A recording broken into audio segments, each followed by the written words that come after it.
and America, a few countries in Europe as well. So this morning, if you're watching us or anytime when you're watching the video, please send us a message or comment from where you're watching, so we can expand our footprint, know how far our footprint is currently expanding. And if it wasn't for COVID, I would have never done this. And now suddenly Training Institute's footprint has increased tremendously due to the multimedia I'm using or the live streaming sessions I am doing.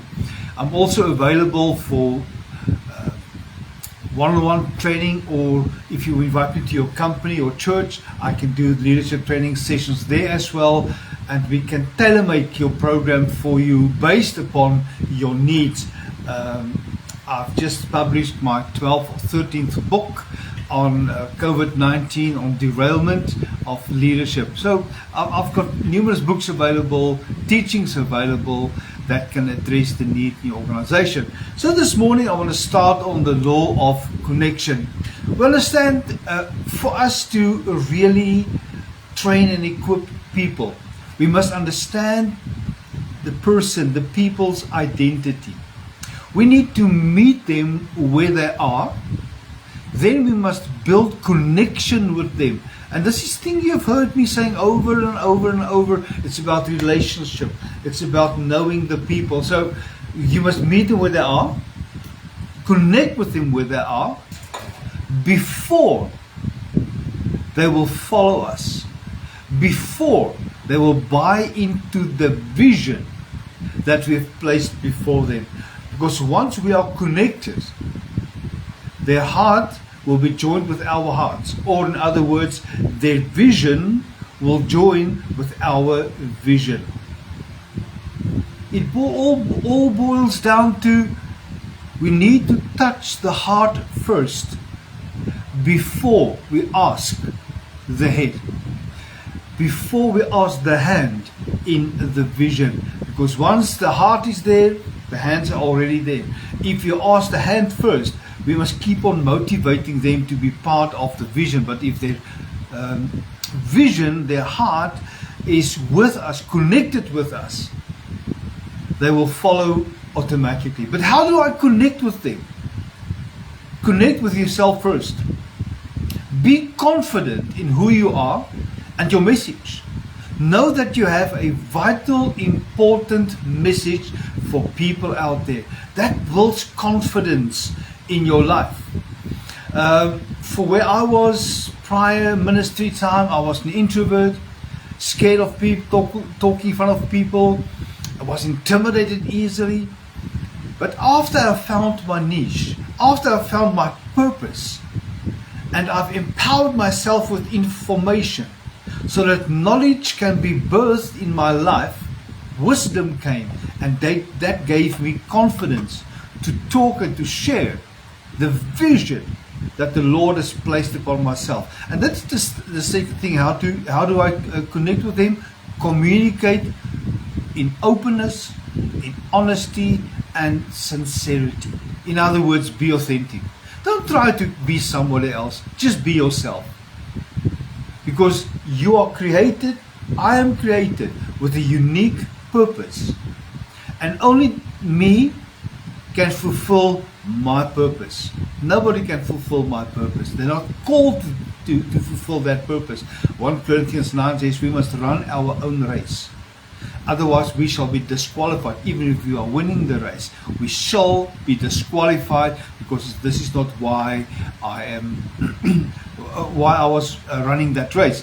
The third thing to connect with people is to know your people, know your audience, know their hopes, understand their dreams, identify their needs. So you must know your people. That's why if I'm teaching, I'm asking some background. What are your needs? What are your expectations? Before I start the training, and as I start the training, I will ask people, tell me, what is your expectation for today? What do you want to take out of this training session?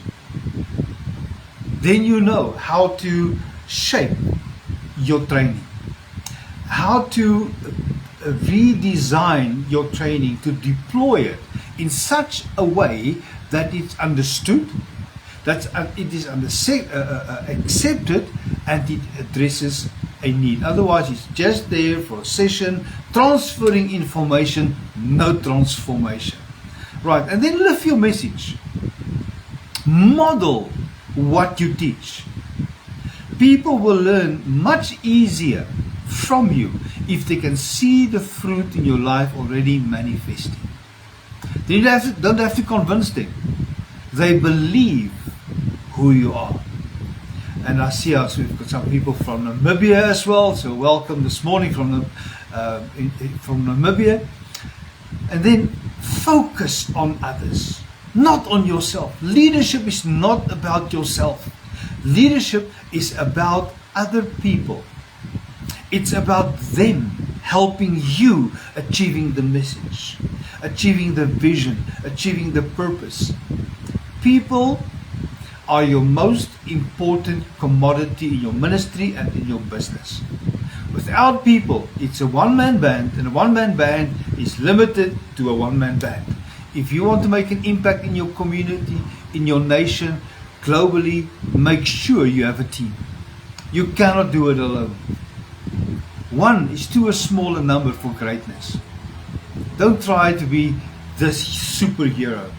Superheroes are movie characters. They don't really exist. Believe in them. That's the sixth point. Believe in them. Believe in your team. See their potential. See their possibilities. Develop those things. Because you know I have the right team. If you doubt the integrity and the composition of your team, you shall not be successful. You shall wonder constantly, man, do I have the right team? I wish I had another one.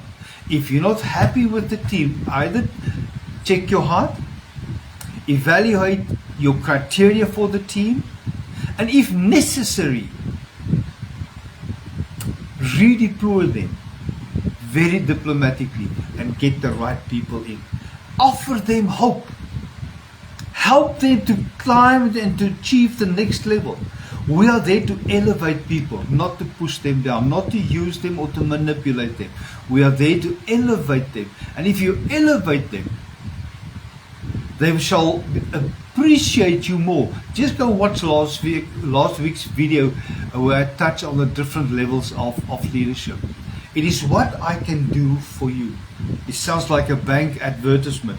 What can I do for you? So as a leader, we need to go first. When we move and when we step up to the plate, other people will be activated as well, because they will not move until we move. When you move your people, move them with emotions, with the knowledge. In other words, don't just address the mind, address the heart. And don't just address the heart, address the mind. Then they will be more willing to take action. When you give yourself first, they will give them for you. It's about sowing and reaping. Do unto others what you want them to do unto you. Value them. See them as individuals, not just as a team. Because if you see them as a team, you miss the power of the individual person. So let us come and connect with people. Then you will see them not as a crowd. You shall see them as a pool of people that are carrying the same weight, that are running with the same passion as you. And so you will soon gain the connection with the crowds. This is what we call charisma. There are certain skills we can acquire. Yes, there are people that have got the natural ability, the natural charisma. But to be a charismatic leader, you can learn skills of communication, public speaking. Go and sit and listen to others. Observe how they use their hands, their bodies. I've got a powerful teaching here on public speaking that I give to all the people that I'm training as leaders, as trainers or pastors. How to use their hands, how to use their voice, how to use their facial expression, how to use humor. These are things we must learn as a leader, as a public speaker, because it's no good I have a vision but I cannot communicate with it. It's no use I communicate, I cannot connect. So this morning's teaching is how to connect with these people, how to connect with those that you want to take on a journey, how to connect with those that you want to take them on a journey helping you achieving the dream and the vision. When you reach out to people, they will reach out back to you. Make them feel important because they are. Don't manipulate. People will quickly see through manipulations. They will see through the lies.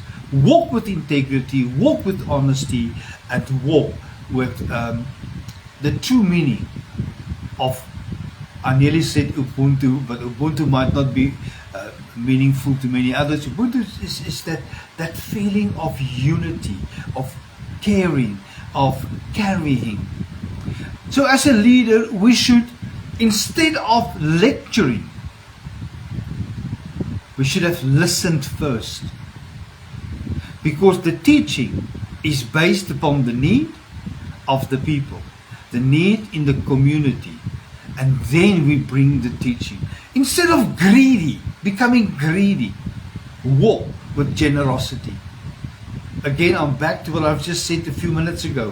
What can I do for you? Don't see people as a tool to make money.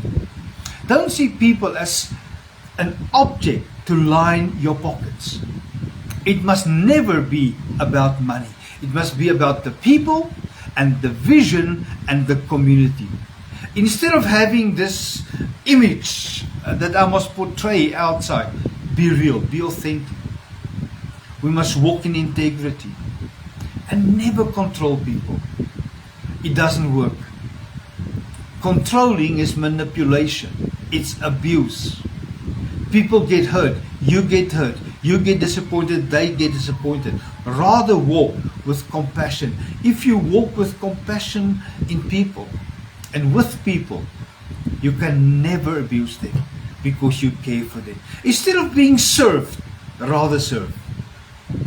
This is how we connect. Remember, I'm busy with elements here on how to connect with people. Instead of being an island in isolation, we should have identified the needs of the people. Help them, help themselves. Become the tool of elevating others. And instead of power, because we like power, we like control, instead of power, we must fall in love with people. And hear me right, don't get any other connotations on a fall in love with people. It is about caring for people, taking care of them, and especially your inner circle. So on the law of connection, in summary, believe in people. Believe in those that you are leading. Know them. And you can only believe in them if you know them. John Maxwell has this saying, and I really have seen that in action. Walk slowly through the crowd.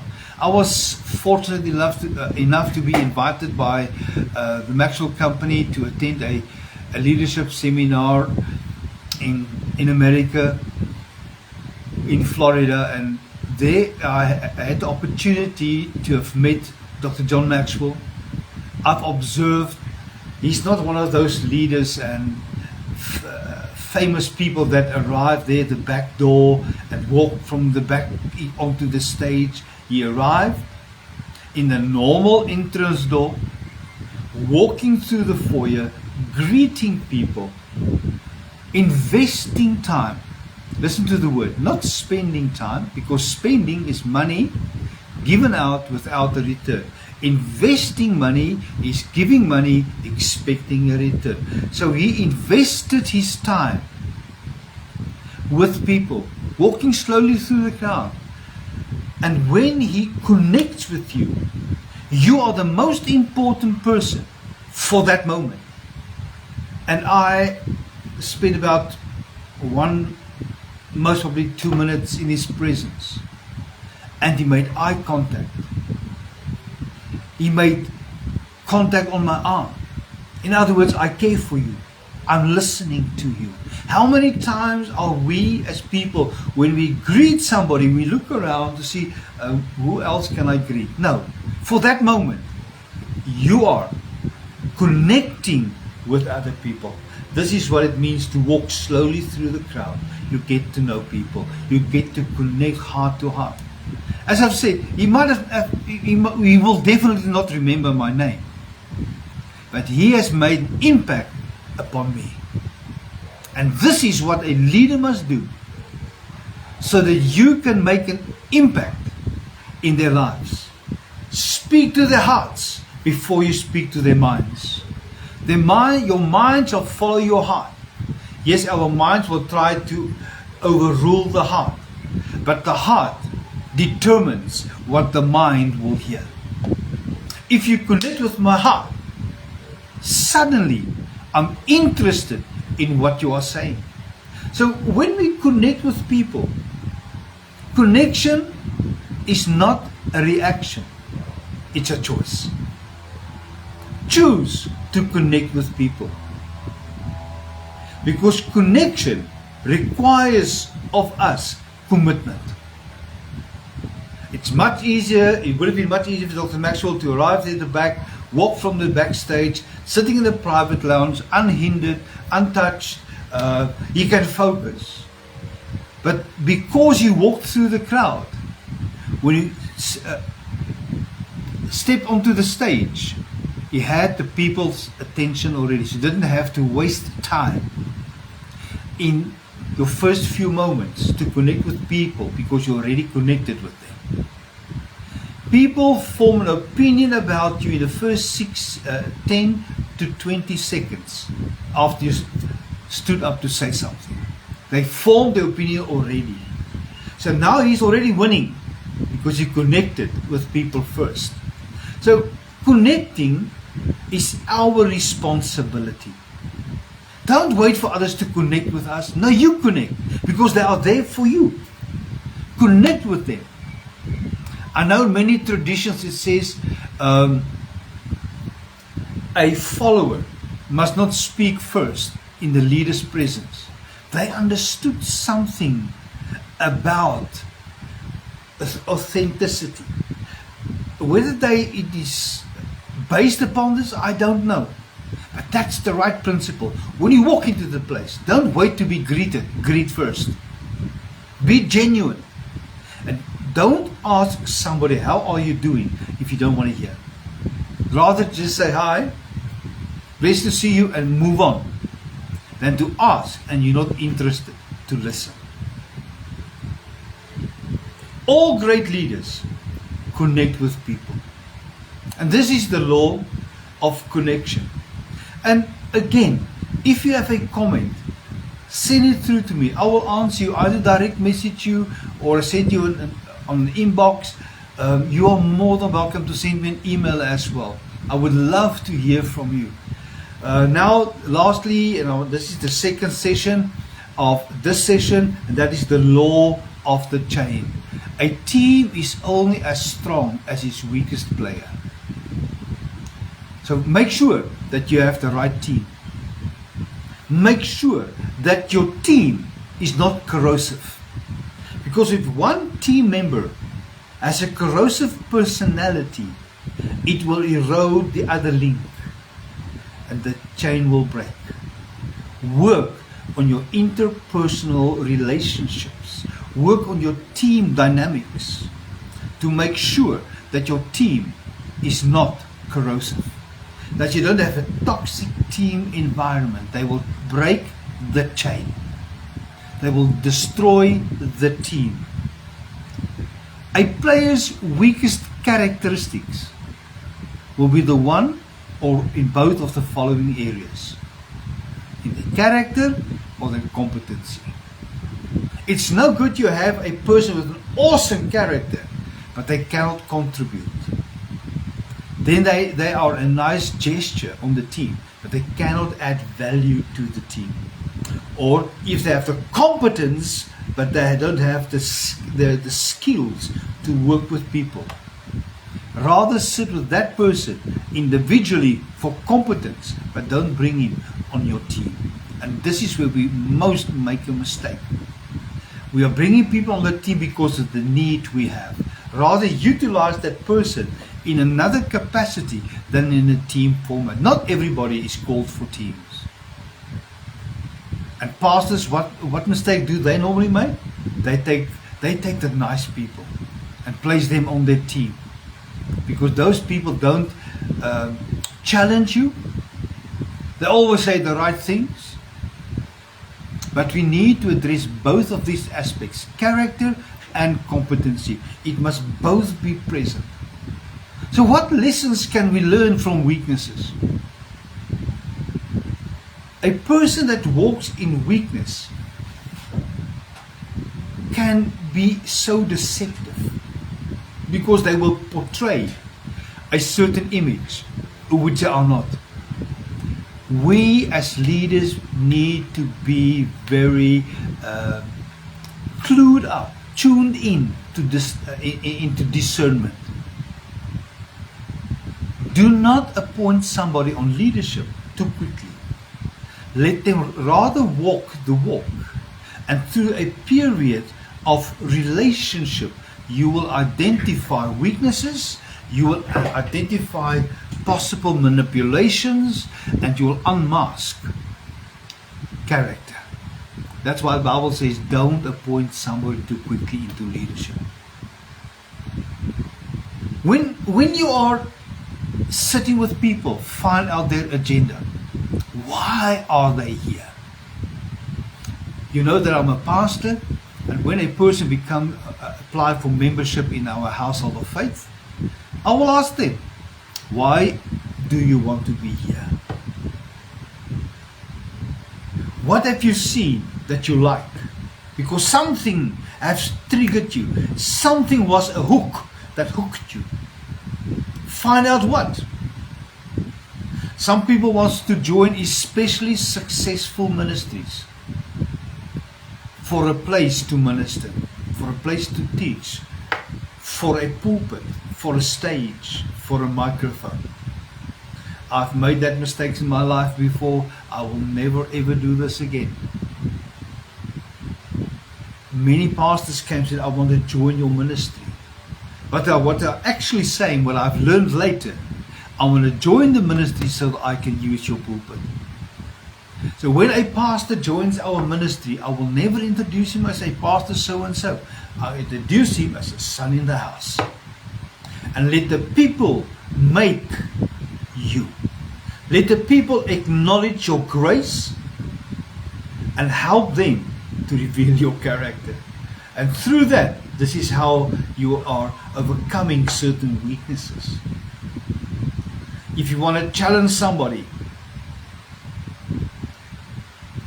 tell them the vision and ask them to run with the vision, and that the vision will challenge their interests. The bigger picture is more important than my own vision. God has called us all with a purpose and a destiny. But that purpose and destiny can never outgrow God. Then you are wrong. In other words, we cannot become bigger than our Creator.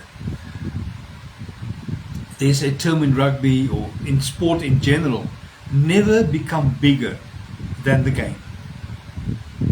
Once you become bigger than your game, you are filled with pride, and pride will destroy you. There are three key statements for the journey that becoming a strong team member that we must know. Not everyone will take the journey. I told you, not everyone is built for the team. Not everybody will be willing to journey with you. to sojourn with you into destiny. Number 2, not everybody should take the journey. Not everybody with the skills must be part of the team. Some people you must have on the team. Others are corrosive. Others are toxic. Don't bring them into the team. It will destroy the unity, the power, and the dynamics of your team. And number 3, not everyone can take the journey. This journey calls for a price. Vision empowerment. To achieve a vision will cost you something. And not everybody will be willing to pay the price for the journey. We as the visionaries, we are willing to lay down everything, even our lives, for the vision. Other people don't share the same passion. Rather have a smaller team that's willing to sacrifice than a large team that you must constantly push, that you must constantly solve problems with. It's interesting that many people say, oh my goodness, I've got so many spiritual sons. It's not how many you have.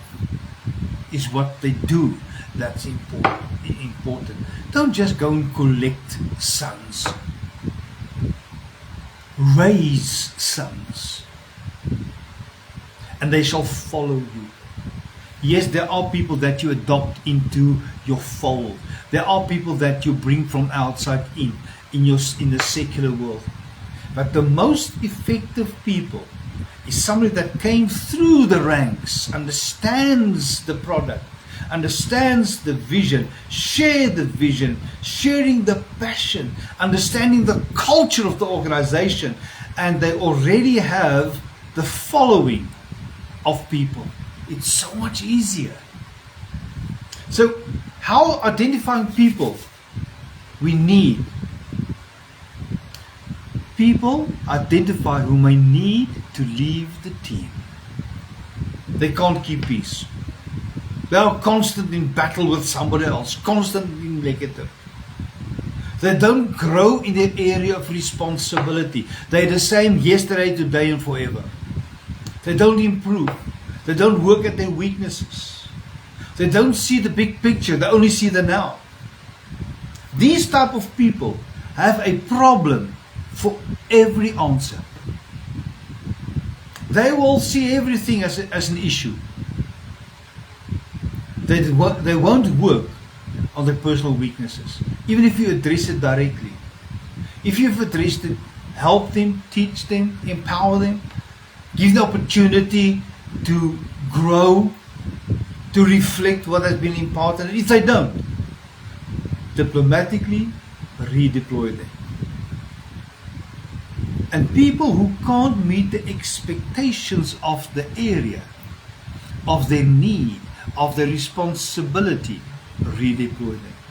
Unfortunately, as leaders, we don't always pick the right people every time. And if you are one of those fortunate leaders that never appointed somebody that is not part of the team or was the wrong person, I tip my hat to you. But for the rest, us mortal leaders, we've all made that same mistake. So here are some important questions to ask when you are dealing with the weak link. Is there a consensus as to the weak link? Do they see themselves also as the weak link? And if they do, it's so much easier. Other times you have to sit them down in a consultation, bring the vision, bring the understanding, bring the reality, and help them to come to the place of understanding. Then there's a redeployment. So in the conclusion is specific, not subjective. So when you speak to people, they must understand. Don't use generalized terms, be specific. So it means we need to journal as well. Be specific. Stay away from words such as always, every time, you never, because those words are not true. Those words are used because we don't have facts on the table. We don't have the details on the table. Then ask this person, in which area do you need some training so I can help you? Again, how can I help you? And then you ask, has this person been adequately timed? Does he have adequate time to change? Don't just fire people. Train people. Encourage people. Lift them up. Elevate them to a higher level. And as you elevate them to a higher level, they shall outgrow their weakness. Their weakness can become a strength. So another question you must ask, has this person been provided adequate resources? What time have you invested? What resources has you given unto them for training? When I train a pastor to preach, I sit with this the pastor or the associate pastor for months on end to prepare one sermon. Yes, it can be quicker, but I would rather take a longer period, laying a strong foundation, so that in the time to come, preparing a sermon will be much easier. In teaching, the same applies. Never teach something that does not live in your heart. Because if you can have the information from here through your heart, it's so much easier. Then you don't have to remember every small little detail. Because if you are memorizing the information, if you miss something, you get rattled. But if you internalize the information and it has become part of your life, you can bring examples in that are uniquely associated with you. It's personalized and it's localized. And if you miss a point or the sentence and you have the one point, you are able to fill in the information. So, what is the impact of a weak link? We must understand this. The impact of a weak link. The stronger members will try. They will try to help the weak link because they know who they are. Even you might not know who they are yet, but the team knows the weak link. And they will try to help the weak link. They do their best to help the weak link. I remember when we did our military training, this is generations ago, decades ago, when we run a designated, the 2.4 kilometer in a designated time. You run to qualify yourself, to get there in the right time, within the time span. And then you realize, oh my goodness, the instructor is not measuring your time, he's measuring the last one's time. So the team is now challenged because of the weak link. When we run again, we know who's the weak link, and we will help that weak link to get across the line within a certain time. But if that weak link does not improve itself, if that person that runs is always the last, does not improve his fitness, or to lose weight, or to do something extra, to improve his competency level, a resentment will be built in the hearts of the stronger members, and they will try to work this one out. And that will bring a division in your team. You will be struggled in this. 3 more points and I'm done. The stronger members will become even less effective. Because we say, oh my goodness, there's nothing done to this weak link. My boss is tolerating it. So why must I work hard? Why must I improve myself? If that is the standard, then we all get paid the same. So even the strong members will become a weakling. The stronger members questions the leader's judgment then. Are you really the leader, or are you just one of us with a title? Do something. Become the leader. And the last point I want to mention before we close this morning. The team will lose momentum and morale. So then the whole journey of teamwork must start all over again. And it's more difficult to generate momentum, to lift the morale of a current team that have lost momentum and have lost their morale. It's easier to start afresh with new. You will find it's easier. I don't say it's the right way. So make sure that you don't lose momentum.